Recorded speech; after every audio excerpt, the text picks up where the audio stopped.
সৌমিত্রদা, কালকে ফাইনাল আইএসএলের মোহনবাগান বনাম বেঙ্গালুরু এফসি। মোহনবাগান ইতিমধ্যেই লিগ শিল্ড জিতে ফেলেছে। কাল আরও বড় একটা চ্যালেঞ্জ। এই বিষয়টা কীভাবে দেখছো মোহনবাগানের জন্য? দেখো, আইএসএল এর ফরম্যাটটা তো দু রকমের। মিনস লিগ একটা মোহনবাগান অলরেডি অ্যাচিভ করে ফেলেছে, নকআউট স্টেজটা বাকি রয়েছে। এর আগে গত বছরও সেম স্টেজে এসে ফাইনালে গিয়ে কিন্তু মুম্বাইয়ের কাছে হেরে গেছিল, কাপ ফাইনালে, যেটা নকআউটের।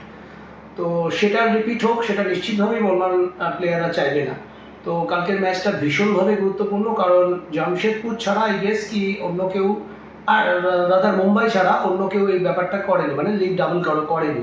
এটা একটা দারুণ অ্যাচিভমেন্ট হতে চলেছে মোহনবাগানের জন্য।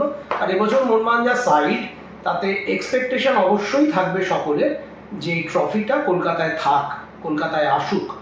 আর থাক বলবো না, কারণ কলকাতায় আসুক, ফিরিয়ে আনুক কাপ ফাইনালটা নকআউট স্টেজে। তো মোহনবাগানের মধ্যে সব রকমের সেই ট্রফিটা পেতে গেলে, লিফট করতে গেলে যে কোয়ালিটিগুলো দরকার সেগুলো সব কিছুই রয়েছে। এবার পার্টিকুলার সেই দিনটায়, অর্থাৎ আগামীকাল, প্লেয়াররা নার্ভ কতটা স্ট্রং রাখতে পারে, নিজেদের নার্ভ। কারণ দর্শক নিশ্চিতভাবেই এটাকে ফোর্ট্রেস বানিয়ে ফেলেছে মোহনবাগান টিম, অর্থাৎ সল্টলেক স্টেডিয়ামটাকে। 14টা ম্যাচ আনবিটেন ছিল, 18টা ম্যাচ টোটাল জিতেছে, সাংঘাতিক ফর্মে রয়েছে। আর হোম ম্যাচে তো আরও সাংঘাতিক ফর্ম, কিন্তু final it's a totally different ball game. তো সব মিলে কিছুটা লাক ফ্যাক্টর কাজ করা উচিত। তার সঙ্গে সঙ্গে প্লেয়াররা যদি যে ফুটবলটা খেলে এসেছে সেই ফুটবলটাই যদি কন্টিনিউ করতে পারে, আমার মনে হয় ট্রফিটা মোহনবাগান লিফট করতে পারে। সুনীলের পারফরমেন্স, 14টা গোল করে ফেলেছে, কতটা ফ্যাক্টর হতে পারে মোহনবাগান ডিফেন্সের জন্য? সুনীল ছেত্রী সবসময় ফ্যাক্টর। সুনীল ভারতবর্ষের ফুটবলকে যা দিয়েছে সেটাকে অস্বীকার করার কোনো জায়গা নেই। সব মিলে লাস্ট কয়েকটা ম্যাচে জারাগোজা সুনীলকে অ্যাজ এ সাবস্টিটিউট ইউজ করছে, কিন্তু তাতেও এসে গোল করছে। তো সব মিলে সুনীল যখন থাকবে ততক্ষণ নিশ্চিতভাবেই মোহনবাগান ডিফেন্ডারদের সুনীলের ওপর নজর থাকবে। একজন এই ধরনের খেলোয়াড়ের ওপর নজর না রাখাটাই বোকামি, কিন্তু সেটা ডিপেন্ড করবে ম্যাচের কমপ্লেকশন অনুযায়ী। আমি জানি না ব্যাঙ্গালোর স্টার্টিং ইলেভেনটা কীভাবে করবে। অল ইন্ডিয়ান ব্যাকলাইন খেলালে সেটা একরকম, আদারওয়াইজ সুনীলকে ওপরে রেখে পেছনে কি ইয়োভানোভিচকে সেন্টার ব্যাক হিসেবে ইউজ করবে, যেটা কিন্তু নকআউট ফেজে করেনি। মুম্বাইয়ের ম্যাচ থেকে শুরু করে দুটো এফসি গোয়া ম্যাচ সেগুলো কিন্তু করেনি। তো সব মিলে ডিপেন্ড করছে ব্যাঙ্গালোর কীভাবে স্টার্টিং ইলেভেনটা সাজায়।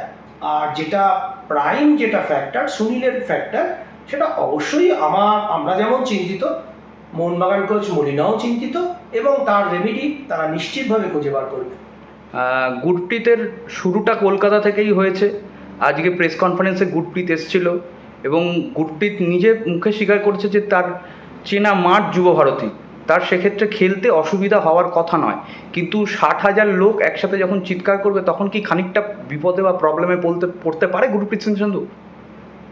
দেখো, আমার মনে হয় না, কারণ গুরপ্রীত অনেক দিন ইন্ডিয়ান ফুটবল সার্কিটে আছে। যেমন বলছে গুরপ্রীত নিজে প্রেস কনফারেন্স যদি বলে থাকে এটা তার চেনা মাঠ, কিন্তু এটা এই প্রথমবারের জন্য হবে না যখন গুরপ্রীত মোহনবাগান বা ইস্টবেঙ্গলকে ফেস করবে আর কেউ গুরপ্রীতের ফেভারে কথা বলবে। এটা তো হতে পারে না, কারণ আগামীকালের ম্যাচেও সুনীলের হয়ে কটা লোক কথা বলবে। তার মানে কি সুনীল পারফর্ম করবে না?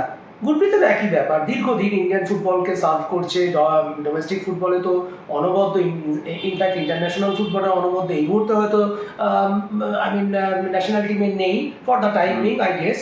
কিন্তু আমার মনে হয় না এইগুলো কোনো এই লেভেলের প্লেয়ারের জন্য সমস্যা। এগুলো সমস্যা হতে পারে আপকামিং কোনো ইয়াং স্টারের জন্য। সেটা যদি মোহনবাগানের কেউ হয়, সেই দর্শকদের প্রত্যাশার চাপটা নিতে পারতো কিনা। আর উল্টো দিকে ব্যাঙ্গালোরের যদি কেউ হতো, সে এটার বিরুদ্ধে প্রথম খেলতে গিয়ে মোহনবাগান টিমের বিরুদ্ধে 60,000 দর্শক তাদের টিমের বিরুদ্ধে চিৎকার করছে। সব মিলে গুরপ্রীতের ক্ষেত্রে এই ফ্যাক্টরটা হবে না, হওয়ার কোনো জায়গা নেই। আর আগামীকাল গোলের তলায় আবার সেই গোল্ডেন গ্লাভস জয়ী বিশাল কাইত, তিনি থাকবেন।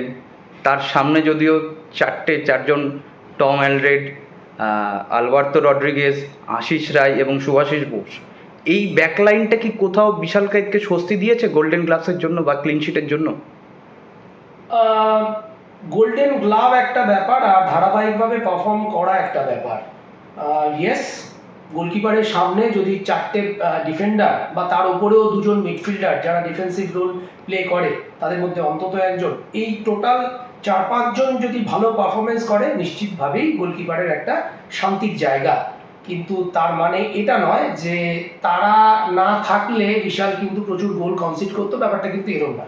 এটা টোটালি একটা টিম ফিলিংস, টিমের ব্যাপার। তার মানে দেখা যাচ্ছে মোহনবাগানের ডিফেন্ডাররাও যেরকমভাবে অনবদ্য ফুটবল খেলছে, তার সঙ্গে ডিফেন্সিভ লাইনের যে মেইন অস্ত্র গোলকিপার, সেও দারুণ ফুটবল খেলছে। প্রচুর এরকম ইনস্টান্সেস রয়েছে প্রথম দিকে, বিশেষ করে মোহনবাগান যখন কিছুটা ভালনারেবল ছিল।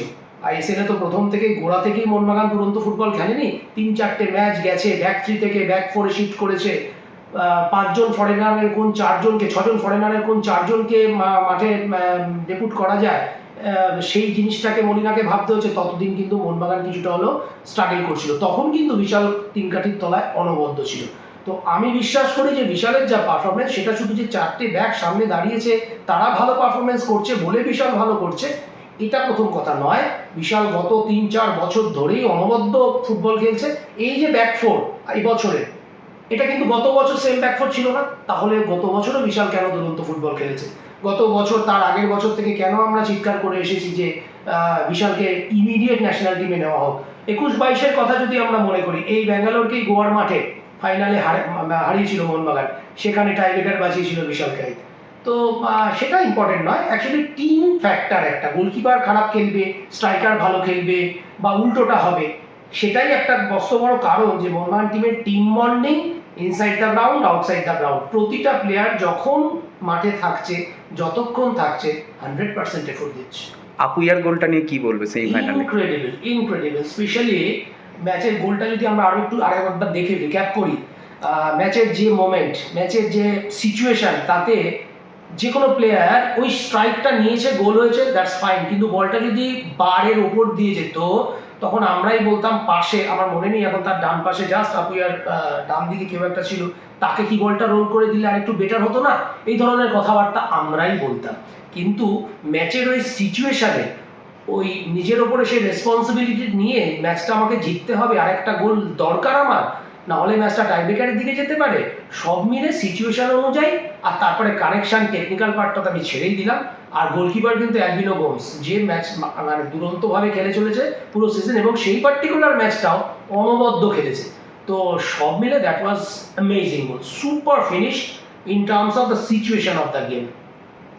Thank you.